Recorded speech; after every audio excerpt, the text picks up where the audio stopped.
অপরাধীকে আওয়ামী লীগ কেন? আমার প্রশ্ন। আজকে আমাদের ফ্যাসিবাদ বলা হয়, বলা গণহত্যা করেছে, যেখানে আমার আওয়ামী লীগের প্রায় 400 মতো নেতাকর্মীকে হত্যা করা হয়েছে। জননেত্রী শেখ হাসিনার রাষ্ট্রীয় কাজে ভারত যাওয়ার কারণে কিছু পাকিস্তানি দালালেরা, পাকিস্তানের ওই দারুণ সন্তানেরা শেখ হাসিনার সাথে বেমানি করে শেখ হাসিনার ক্ষমতা হস্তান্তর করে তারা এখন অবৈধভাবে রাষ্ট্র চালাচ্ছে। লড়াই করেই বাঁচতে হবে, বঙ্গবন্ধু শিখিয়ে গেছে। এই যে আওয়ামী লীগের যে প্রশ্নটা আমরা দেখতে পাচ্ছি যে আওয়ামী লীগের রিহেবিলিটেশন বিভিন্ন ভাবে করার একটা প্রক্রিয়া হচ্ছে, কিভাবে তাদেরকে নির্বাচনে আনা যায়, তাদের ছাড়া নির্বাচন কি গ্রহণযোগ্য হবে কি হবে না, সেই বিষয়গুলো নিয়ে আলোচনা হচ্ছে। হাসনাত আব্দুল্লাহ হোক, আরিফ সোহেল হোক, কাউকে গোনার আমাদের টাইম নাই। তাহলে এই নতুন বাংলাদেশ আর হবে না, বিভেদ হয়ে গেল। দর্শক, সমন্বয়কদের কপালে ফাঁসি যে রয়েছে এবং তার মানে পরিবারের যতজন সদস্য রয়েছে সবার যে ফাঁসি তাদের কপালে আছে, জাস্ট আপনারা ইন্ট্রো দেখেই বুঝতে পারছেন। শেখ হাসিনা যদি বাংলাদেশের মধ্যে প্রত্যাবর্তন করে তাহলে তাদের অবস্থাটা কোন জায়গায় যাবে এটা কিন্তু তারা বুঝতে পেরেছে। অলরেডি নাহিদ কিন্তু পদত্যাগ করেছে, কেননা নাহিদের চিন্তা এখন রয়েছে যদি ফাঁসি থেকে মূলত বাঁচতে চায় তাহলে আমার একটা দল গঠন করতেই হবে। সন্দেহবাস তারা কিন্তু বুঝতে পেরেছে ছাত্র জনতার বিরুদ্ধে এবার বিএনপিও কিন্তু লেগে গিয়েছে, একটা ভয়াবহ অবস্থা। ছাত্র জনতা দিন দিন কিন্তু হারিয়ে যাচ্ছে এবং এটাই কিন্তু মানে মাঠে নামার চেষ্টা করতেছে ছাত্রলীগ। সন্দেহবাস খুবই চাঞ্চল্যকর একটা ভিডিও, আপনার ইন্ট্রো থেকে বুঝতে পারছেন ভিডিওটা কতটা গুরুত্বপূর্ণ হতে চলেছে। আপনাদেরকে পুরোপুরি ভিডিওটি দেখতে হবে। যে চ্যানেল নতুন হয়ে থাকে তাহলে অবশ্যই ছোট করে একটা রিকোয়েস্ট থাকবে, চ্যানেলটিকে সাবস্ক্রাইব করতে হবে এবং এই টপিকের উপর ভিত্তি করে আপনার মন্তব্যটা খুবই জরুরি। তো আপনারা ভিডিওটিতে লাইক দিয়ে পুরো প্রতিবেদনটি দেখতে থাকুন। চলুন ভিডিওটি দেখে নেই। সমাজে এখনো সেই ফ্যাসিবাদের দোসররা নানান জায়গায় রয়ে গেছে। শেখ হাসিনা সহ যারা প্রধানতম আসামি তাদেরকে আমরা বিচারের আওতায় আনতে পারবো এবং একটা অভ্যুত্থান পরবর্তী সমাজে উদ্দীপনা উজ্জীবিত করতেই মূলত এই তারুণ্যের উৎসব। এবং যেটা বলা হলো যে আমাদের নানা ধরনের ট্রমার মধ্য দিয়ে আমাদের সোসাইটি আছে, আমাদের তরুণরা এই আন্দোলনে যারা অংশগ্রহণ করেছে, শহীদ পরিবার বা আহত যারা রয়েছে, এবং হয়তো এই একটি তারুণ্যের উৎসব দিয়ে হয়তো এই আমাদের যে আকাঙ্ক্ষা সেটা বাস্তবায়ন হওয়া সম্ভব না, বা এই মানুষের সে আনন্দ ফিরানো সম্ভব না। কারণ আমরা যে রক্তক্ষয়ী যুদ্ধের মধ্যে দিয়ে গিয়েছি, যে আত্মত্যাগের মধ্যে দিয়ে গিয়েছি, ফলে আমাদের হয়তো এই তারুণ্যের উৎসব আমাদের আরও সামনের দিকে এই ধরনের প্রকল্প, এই ধরনের কর্মসূচিগুলো করতে হবে। তবে আমাদের যে ট্রমা, আমাদের যে আকাঙ্ক্ষা সেটা মূলত বাস্তবায়ন হবে, আমাদের বেদনা দূর হবে জাস্টিসের মধ্য দিয়ে। আমরা যখন এই যে এই গণ অভ্যুত্থানে সংঘটিত যে অপরাধ, সে অপরাধের বিচার আমরা দৃশ্যমান দেখব এবং গত 15-16 বছরের যে নানা ধরনের অপরাধ এবং এই অত্যাচার নিপীড়নের ফলে যে বঞ্চনা সমাজে তৈরি হয়েছে, মানুষ যখন সেই বিচারগুলো দৃশ্যমান হবে সকলের সামনে, আমি মনে করি তখনই এই ট্রমাটা দূর হবে অনেকটা। এবং পাশাপাশি আমাদের যেই পরিবর্তনের লক্ষ্যে আমরা এই গণ অভ্যুত্থান, যেটাকে আমরা বলতেছি এখন যে আমাদের রাষ্ট্রের সংস্কার করতে হবে, অর্থাৎ মানুষ একটা পরিবর্তন চেয়েছে বা একটা পরিবর্তন চায়। মানুষ আর আগের ব্যবস্থায় আগের মতো যাতে না হোক বাংলাদেশ, সেটাই মানুষের কামনা। যে আরেকটা আওয়ামী লীগ, আরেকটা শেখ হাসিনা বাংলাদেশে কখনোই তৈরি না হোক, এমনভাবে রাষ্ট্র কাঠামোর এবং সমাজের বদল তৈরি করা, পরিবর্তন তৈরি করা। ফলে আমাদের যে গণতান্ত্রিক প্রতিষ্ঠানগুলো ধ্বংস হয়েছে, সেই প্রতিষ্ঠানগুলোকে একটা ভিত্তি দেওয়া, আমাদের মানুষের যে মত প্রকাশের অধিকার ভুলণ্ঠিত হয়েছে, আমাদের মিডিয়ার স্বাধীনতা, এই সব কিছুই এমন একটা সিস্টেমের ভিতরে আনা যাতে ভবিষ্যতে সেইটার এই স্বাধীনতার যাতে বাধা দেওয়াটা এত সহজ না হয়। ফলে সেই পরিবর্তনের লক্ষ্যেই আমরা এগিয়ে চলছি। ফলে আমি মনে করি এই বিচার এবং পরিবর্তন, সংস্কার, এটি যত দৃশ্যমান হবে তত সমাজে আমাদের ট্রমাটা দূর হবে, আমাদের যে আনন্দ উজ্জীবনা, আমাদের যেটা বিজয়ের আনন্দ আমরা 5 তারিখে অনুভব করেছিলাম, সেই অনুভূতি আমাদের মধ্যে আবারও ফিরে আসবে। তো সেই জায়গা থেকে আমাদের তারুণ্যের উৎসবকেও আমি ধন্যবাদ জানাচ্ছি ওই কর্মসূচির জন্য। আর পাশাপাশি আমাদের এই গণ অভ্যুত্থানের যে নানামুখী আকাঙ্ক্ষা তৈরি হয়েছে এবং তরুণরা যে জেগে উঠেছিল, এইটা শুধু বাংলাদেশ না, আমরা জানি পুরো পৃথিবী এটাতে আলোড়িত হয়েছে। এই গণঅভ্যুত্থান পৃথিবীর অন্যান্য দেশেও গণঅভ্যুত্থান বা ছাত্র গণ আন্দোলনে প্রভাব বিস্তার করেছে। ফলে পুরো পৃথিবীব্যাপী আমরা একটা তরুণ শক্তি বা একটা তারুণ্যের জোয়ার আসলে দেখতে পাচ্ছি। এখন এই তারুণ্যের জোয়ারকে আমাদেরকে ইতিবাচকভাবে কাজে লাগাতে হবে, উদ্ভাবনী এবং সৃজনশীল শক্তিতে রূপান্তর করতে হবে। তাহলে আমাদের দেশ আসলে উপকৃত হবে। তরুণরা এই গণঅভ্যুত্থানের অংশগ্রহণের মধ্য দিয়ে আসলে তারা বলে দিয়েছে যে এই যে বাংলাদেশ, নতুন বাংলাদেশ বা গণঅভ্যুত্থান পরবর্তী বাংলাদেশে তাদের যে প্রতিনিধিত্ব এবং হিস্সা আসলে লাগবে। তরুণরা এতদিন সহ্য করেছে এবং যেহেতু আমাদের পূর্ববর্তী প্রজন্ম তারাও তাদের এক প্রকার ব্যর্থতার ফলেই আমাদের স্কুল কলেজ মাদ্রাসা শিক্ষার্থীদের নেমে আসতে হয়েছে। ফলে আগামীর বাংলাদেশের আসলে যে কোনো ধরনের সিদ্ধান্ত এই বাংলাদেশের কোন দিকে যাবে সেখানে অবশ্যই তরুণরা একটা গুরুত্বপূর্ণ ফ্যাক্টর। ফলে এই তরুণদের আকাঙ্ক্ষা মানে যে কোনো সরকার বা যে কোনো রাজনৈতিক দল যারাই এই আকাঙ্ক্ষাকে ধারণ করতে পারবে তারাই আসলে সফলতা পাবে বলে আমি মনে করি। এবং আমরা এতদিন রাষ্ট্র সরকার এই বিষয়গুলোকে বাইরে থেকে দেখেছি, এখন আমাদের ভিতর থেকে দেখার একটা অভিজ্ঞতা হয়েছে। ফলে এই অভিজ্ঞতা আমাদেরকে অনেক বেশি কাজে লাগবে যে রাষ্ট্রের ব্যাপক সংস্কার এবং বদলের জন্য আসলে কোন ধরনের কাজ প্রয়োজন, আমাদের এই একটা অভিজ্ঞতা হয়েছে। এবং আমি একটা জায়গায় বলেছিলাম যে আমাদের এই অভ্যুত্থানের মধ্যে দিয়ে যেই প্রজন্ম বা যে তারুণ্য তৈরি হয়েছে, আগামী অন্তত 2 দশক বাংলাদেশকে তারা প্রভাবিত করবে।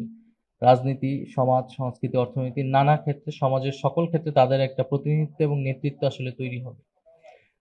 তো আমাদের এটাই আকাঙ্ক্ষা যে আমাদের তরুণের শক্তি ইতিবাচকভাবে কাজে লাগুক, গঠনমূলক কাজে আমরা এই শক্তিকে ব্যবহার যাতে করতে পারি।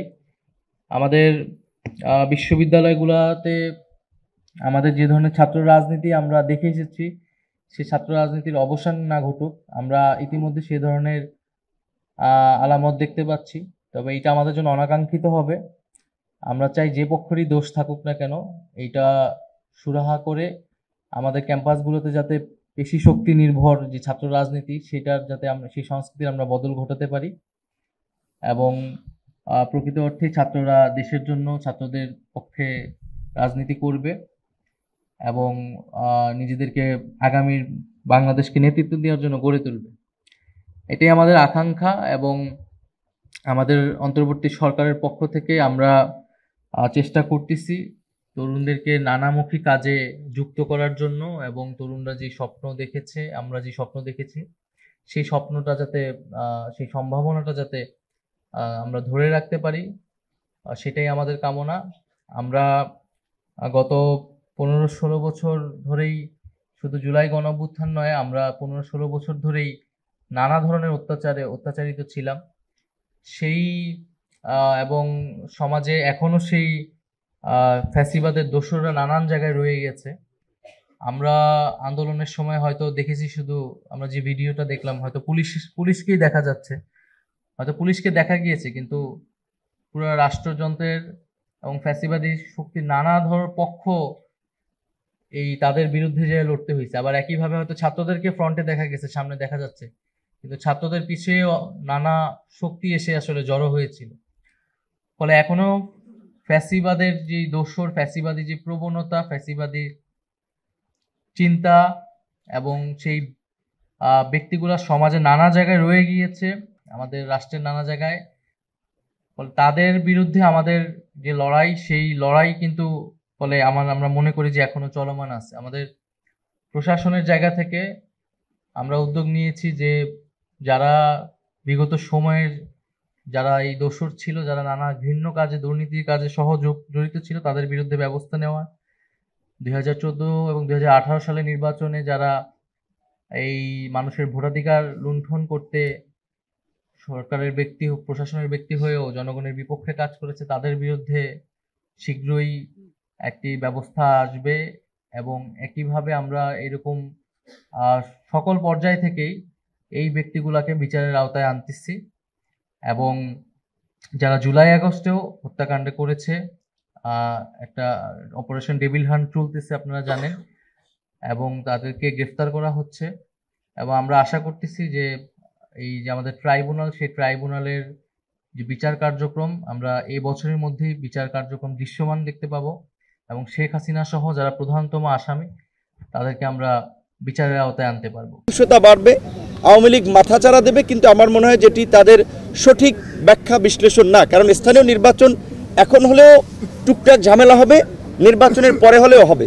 বরঞ্চ আমরা দেখেছি যে গত 53 বছরের ইতিহাসে নির্বাচিত সরকারগুলো যত ফেয়ার ভোটেই ক্ষমতা আসুক, স্থানীয় নির্বাচনেও তাদের একটা প্রভাব থাকে। আমরা পরিষ্কারভাবেই জানিয়েছি যে 6 মাস ধরে স্থানীয় সরকার ব্যবস্থা কার্যত অচল হয়ে আছে। যে আমরা প্রথমে সংস্কার চাই, এই সংস্কার করতে হবে, প্রয়োজনীয় সংস্কার করার পরে তারপর নির্বাচনে যে সমস্ত ত্রুটিগুলো আছে সেগুলা দেশ জনগণের কাছে ওয়েবসাইটে সব বিস্তারিত আসবে, সেখান থেকে জনগণের মতো আসবে।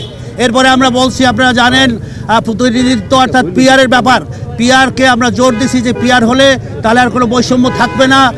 আজকে ফেব্রুয়ারি মাস মধ্যবর্তী চলছে এবং সামনে যেই সময়টুকু আছে এই সময়ে জাতীয় নির্বাচনের জন্য যেই কাজ করা দরকার, যেই আয়োজন করা দরকার, সেই আয়োজন পরিলক্ষিত হচ্ছে না। এই জন্য দৃশ্যমানভাবে এই কাজ করা দরকার। আজকের মূল সমস্যাটাই হলো রাজনৈতিক।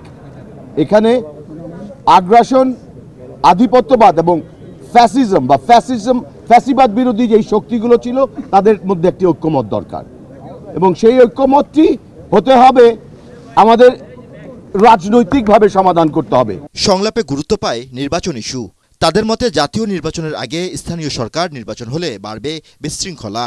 জাতীয় নির্বাচনের আগে স্থানীয় সরকার নির্বাচন, এই প্রশ্নে আমরা দেখেছি যে রাজনৈতিক দল স্থানীয় নির্বাচন আগে চাই না, কারণ স্থানীয় নির্বাচন দিলে 4,500 ইউনিয়ন পরিষদে সেখানে একটা মারামারি হওয়ার সম্ভাবনা আছে।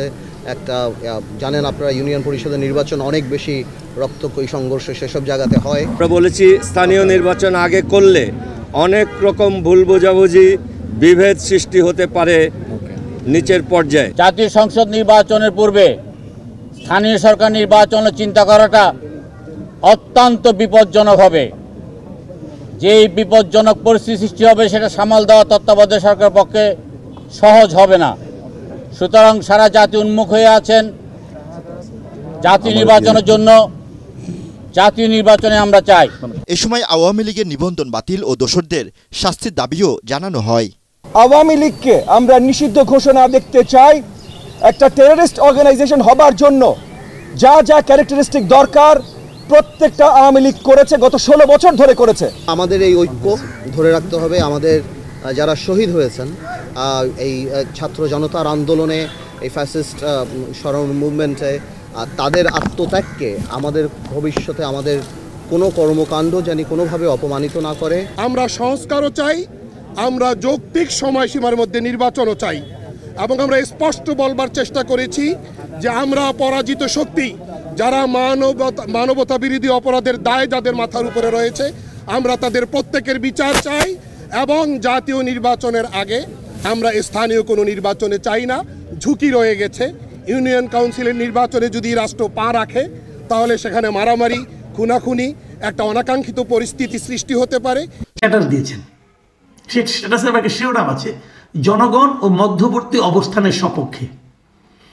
এই স্ট্যাটাসটা দিয়েছেন, এখানে উনি অনেকগুলি কথা বলেছেন যে উনি যে আসলে মাস্টার মাইন্ড না, বা মাস্টার মাইন্ড যে বলা কাউকে ঠিক না এটা বলেছেন, অথবা তৌহিদি জনতা বলাতে কে কে রাগ করেছেন সে সম্পর্কে বলে। এটা আমি একটু পড়ব। পড়ার আগে আমি একটু বলে নিই আপনাদেরকে যে এই স্ট্যাটাসটা আসলে পূর্ববর্তী দুটো স্ট্যাটাসের আমার বিবেচনায় ধারাবাহিকতা। এর আগে উনি দুটো স্ট্যাটাস দিয়েছিলেন, সেই দুটোর একটা ছিল 10 তারিখে আর একটা ছিল 11 তারিখে। 10 তারিখের স্ট্যাটাসটা বেসিক্যালি হয়েছিল, আপনাদের মনে আছে বই মেলায় একটা ঝামেলা হয়েছিল একটা বইকে কেন্দ্র করে, একটা স্টলকে বন্ধ করে দেওয়া হয়েছিল।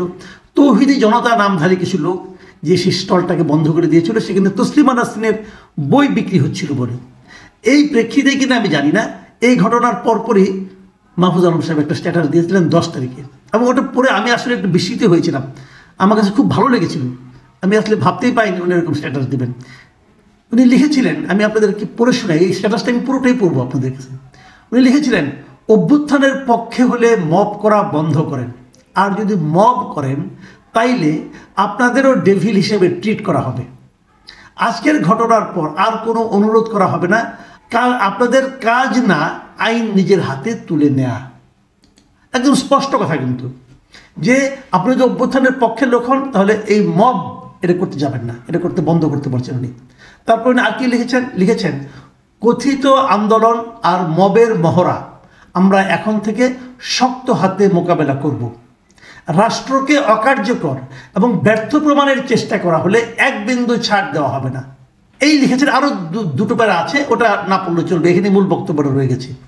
এই স্ট্যাটাসটা যারা এই মবের পক্ষের লোক, এরকম অনেকেই কিন্তু ভালোভাবে নেননি, এবং ভালোভাবে যে নেননি এই স্ট্যাটাসের নিচে যে কমেন্টগুলো আছে সেই কমেন্টগুলো পড়লে আপনারা বুঝতে পারবেন। আমি ওখান থেকে দুটো কমেন্ট আপনাদেরকে পড়ে শোনাচ্ছি। একটা লিখেছেন মিস্টার আবদুল্লাহ আল মাহমুদ, তিনি লিখেছেন, ভাই আপনি দায়িত্বশীল মানুষ, যারা আপনাদেরকে বিশেষভাবে আপনাকে ক্ষমতায় যাওয়ার রাস্তা করে দিয়েছে তাদেরকে প্রতিপক্ষ ভাববেন না। দায় ও দরদের সাথে চিন্তা করে দেখেন এইখানে সত্যিকার অর্থে উস্কানিদাতা কারা আর কারা শান্তি রক্ষার চেষ্টা করতেছে। তার মানে ওই আবদুল্লাহ আল মাহমুদ সাহেব বলতে চাচ্ছেন যে যারা এই মবটা করেছে তারাই নাকি ওনাকে মাহফুজ আলম সাহেবকে ক্ষমতায় যাওয়ার রাস্তা করে দিয়েছে, এই হলো ওনার দাবি। কাজেই এটা নিয়ে নাকি কে উস্কানি দিতে তাকে চিন্তা করতে হবে। তো উস্কানি তো যে কেউ দিতেই পারে, উস্কানি দিলে আপনি উস্কিত হবেন কেন, আপনি উত্তেজিত হবেন কেন? এটা তো উত্তেজিত না হওয়াটা তো আপনার দায়িত্ব। এই ব্যাপারেও মাহফুজ আলমের একটা বক্তব্য আছে, পরের দিকে আমি আপনাকে এটা পড়ে শোনাবো। আবার নাদিউজ্জামান রিজভী লিখেছেন ওনার স্ট্যাটাসের প্রেক্ষিতে যে দরদি নেতার ভাষা এমন হওয়া অনুচিত, আপনি ইনভেস্টিগেশন শেষে মন্তব্য করেন, আগেই মব বলে খারিজ করেন না এবং শব্দ চয়নে সংযত হইয়েন। আপনি জনতার প্রতিনিধি, খাদেম, মনিব নন। দেখেন ভাষা কিন্তু পাল্টে যাচ্ছে। মানে মাহফুজ আলম সাহেব যে কথাটা বলেছেন এর মধ্যে ভুল কি পেয়েছেন আপনারা আমি জানি না, আমি কিছু পাইনি। আমার কাছে খুবই দায়িত্বশীল একটা স্ট্যাটাস মনে হয়েছে, কিন্তু এটা এই ভদ্রলোকদের পছন্দ হয়নি, তারা ক্ষিপ্ত হয়ে গেছেন এবং তারা এটা নিয়ে নানা ধরনের কথা বলছেন। আচ্ছা, ঠিক তার পরের দিন 11 ফেব্রুয়ারি মাহফুজ আলম সাহেব আরেকটা স্ট্যাটাস দিয়েছেন।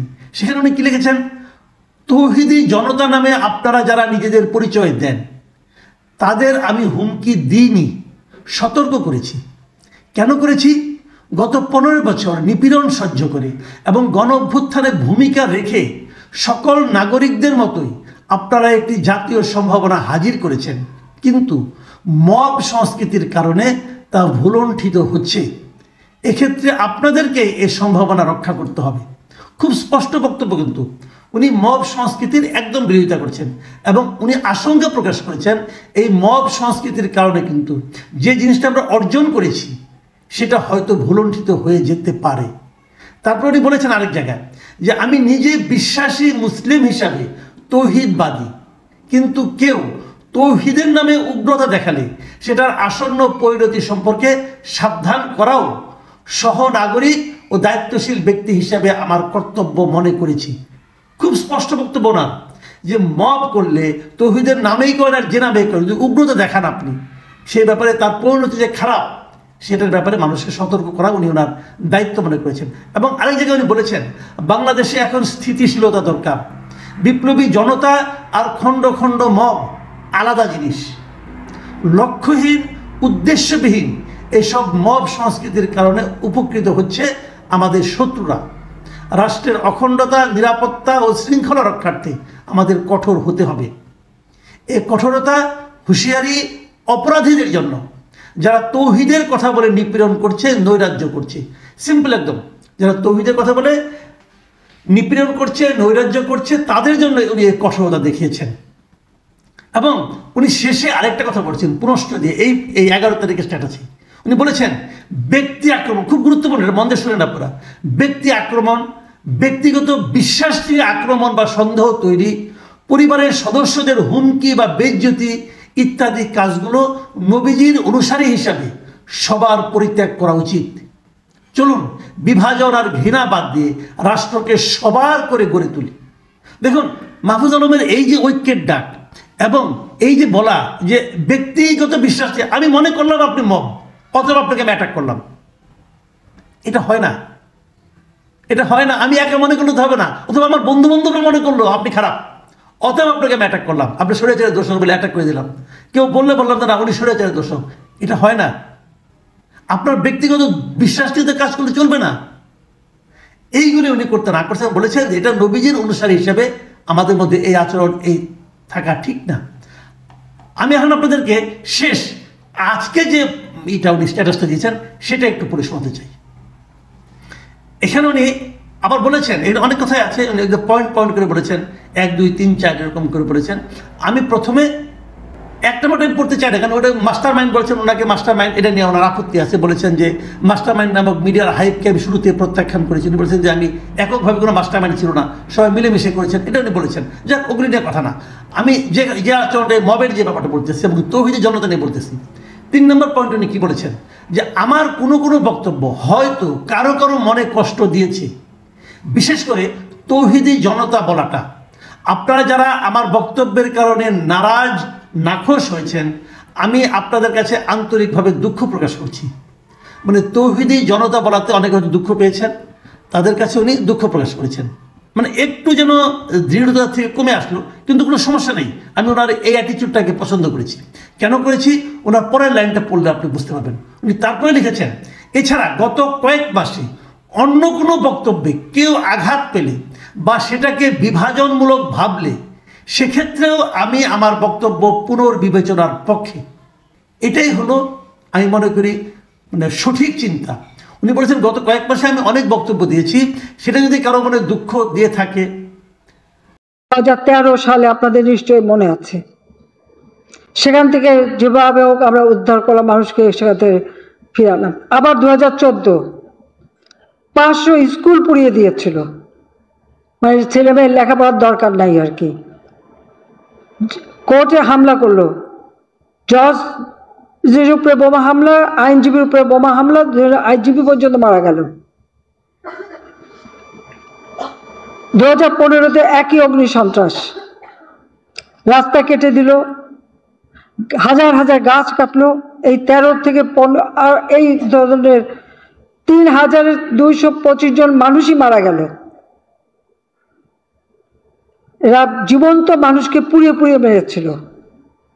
আর এবার মানুষকে হয় গুলি নয়, এবং কিছু কিছু ঘটনা এমন ঘটেছে, এগুলি আস্তে আস্তে আমি এই জন্য আন্তর্জাতিকভাবে আমি বলেছি যে আমি এখানে কারোর দাবির অপেক্ষা রাখিনি। তার আগেই আমি একজন মানে জুডিশিয়াল এনকোয়ারি কমিটি করে দিই। এখন ঘটনা যখন তখন মাত্র 6 জন মারা গিয়েছিল, এখন যখন আরও বেশি ঘটনা ঘটেছে, আমরা এখন 3 সদস্য বিশিষ্ট এই জুডিশিয়াল কমিটি গঠন করে তাদের কর্মপরিধি আরও দিয়ে আমি চাই প্রত্যেকটা জিনিসের তদন্ত হোক, কারা এর পিছনে কীভাবে কী ঘটনা ঘটেছে। এবং সেই জন্য আন্তর্জাতিকভাবে জাতিসংঘকে আমি আবেদন করেছি যে তারা তাদের বিশেষজ্ঞ পাঠাক, অন্য কোনো দেশ যদি চায় তারা বিশেষজ্ঞ পাঠাক। কারণ আমি চাই এই ঘটনাগুলির সুষ্ঠু তদন্ত, সে যেই দায়ী থাক তার বিরুদ্ধে ব্যবস্থা নিতে হবে, তার বিরুদ্ধে ব্যবস্থা নিতে হবে আমাদের। কারণ আমরা গর্ব আর কেউ এসে খালি ভেঙে সব তাবা তাবা করে দেবে আর আমার দেশের মানুষকে কষ্ট দেবে, দেশের মানুষ ভুক্তভোগী হবে, দেশের মানুষের ভাগ্য নিয়ে খেলা, এটাই তো আমি দেখি সব থেকে তাদের বড় জিনিস।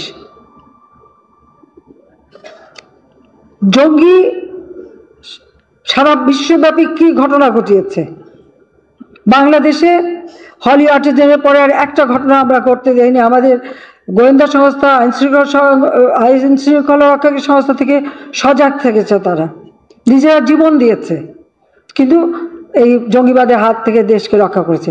কিন্তু আজকে এই কোটা আন্দোলনের ছত্রছায়ায় এরা এসে যেভাবে একটা মানে জঙ্গি সে ভয়াল দাঁত দেখালো, আপনারা একটু মনে স্মরণ করে দেখবেন যখন এরা বসতে মিটিং করছে, আমি বললাম ঠিক আছে ছেলেমেয়েরা বসছে বসুক, বৃষ্টিতে ভেতরে মিছিল মিটিং করে করে পোড় খেয়ে খেয়ে না এই পর্যন্ত এসেছি। অন্তত আমি সরকার আসার পরে এদের তো সেই ধরনের কষ্ট কাউকে করতে হয় নাই। তো তারা যদি একটু রজ্জপুরে একটু স্লোগান দেয় বসে তো বসলো, এটাতে তোমরা কিছু বলবো না। পুলিশ কত সহন করে মাটিতে ফেলে অত্যাচার করে, এমনকি শিক্ষকদের পর্যন্ত পিছনে হ্যান্ডকাপ দিয়ে বেঁধে নিয়ে তারা সেই মানে আন্দোলন, ছাত্রদের আন্দোলন দমন করেছিল। আমরা তো তা করতে যাইনি, ওইভাবে আমরা শক্তি প্রয়োগ করিনি, বরং তাদের দাবিগুলি, তখন তাদের দাবিটা কি? কারণ এটা তো আমার করা, প্রজ্ঞাপন বাতিল হয়েছে, আমরা আপিল করেছি। সেটা যেভাবে আসলে তারা চাঁদাবাজি, টেম্পু স্ট্যান্ডবাজি এবং অন্যান্য কাজ করে যাচ্ছে, তাতে আসলে কোনো পার্থক্য এখনো পর্যন্ত পরিলক্ষিত হচ্ছে না। কালকে যখন আমরা রাজুতে দাঁড়িয়েছি, তাদের কিন্তু সাহস হয় নাই সেখানে রাজুতে দাঁড়িয়ে আরেকটা প্রোগ্রামের ডাক দেওয়ার।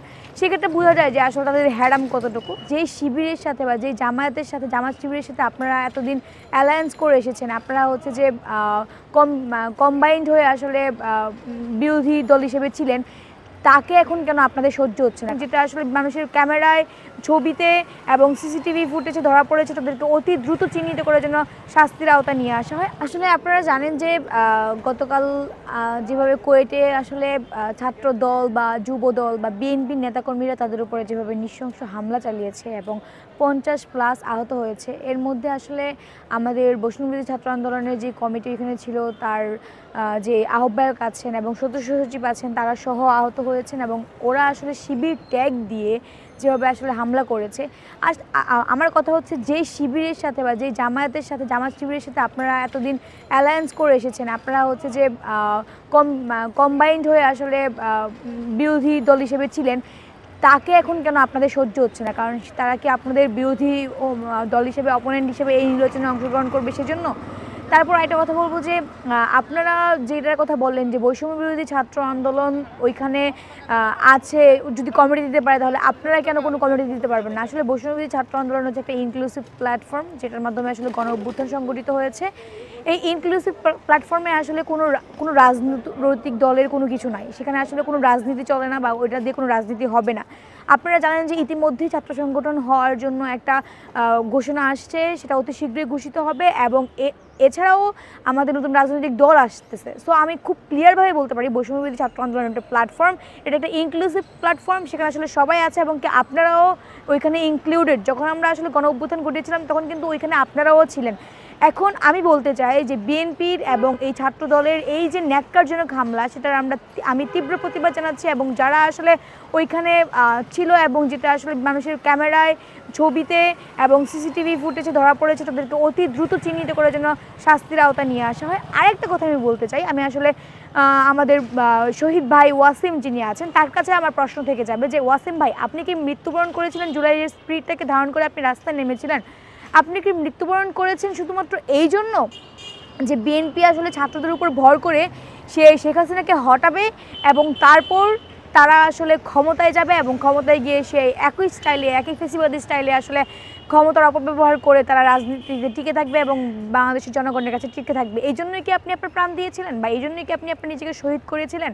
আসলে বিএনপি যদি মনে করে যে তারা ছাত্র জনতার উপরে ভর করে সে যদি ক্ষমতায় যাওয়ার মতো বা মনে করে, এবং সে কিন্তু এখনও নির্বাচনের ক্ষমতায় যায়নি, তারপরেও এখনও তার যেভাবে পাখা গজানো শুরু হয়েছে এবং তারভাবে যে পাওয়ারে মানে ক্ষমতার পাওয়ারে যেভাবে তারা দুলতেছে, আসলে এটা কোনোভাবেই কাম্য না। আমি চাইবো যে আপনারা যেহেতু গণ অভ্যুত্থানের পর নতুন বাংলাদেশে আছেন, রাজনীতি করছেন, সেই পুরনো কালচারের রাজনীতিটাকে ছেড়ে ছাত্রবান্ধব রাজনীতি করুন, আপনারা আপনাদের দেশের জনগণের জন্য রাজনীতি করুন এবং এই ধরনের ন্যাক্কারজনক কাজ যদি আপনারা ভবিষ্যতে করেন তাহলে কিন্তু আপনারাও বাংলাদেশের মাটিতে থাকতে পারবেন না এবং আপনাদেরকেও সমূলে উৎপাত করা হবে। হচ্ছে না, তবে আমরা চাই তারা আসলে পার্থক্যের রাজনীতিতে আসুক, না হলে তারা নিজেরাই দেখতে পাচ্ছে আসলে তাদের জায়গা কতটুকু। এর একটা উদাহরণ হিসেবে আমি বলতে চাই, কালকে যখন আমরা রাজুতে দাঁড়িয়েছি, তাদের কিন্তু সাহস হয় নাই সেখানে রাজুতে দাঁড়িয়ে আরেকটা প্রোগ্রামের ডাক দেওয়ার।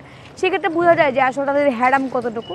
তারা কিন্তু ওই রুকেয়া হলের সামনের যে বাস স্ট্যান্ড সেখানে দাঁড়িয়ে তারা প্রোগ্রামের মানে ঘোষণা দিয়েছে বা প্রোগ্রাম করেছে।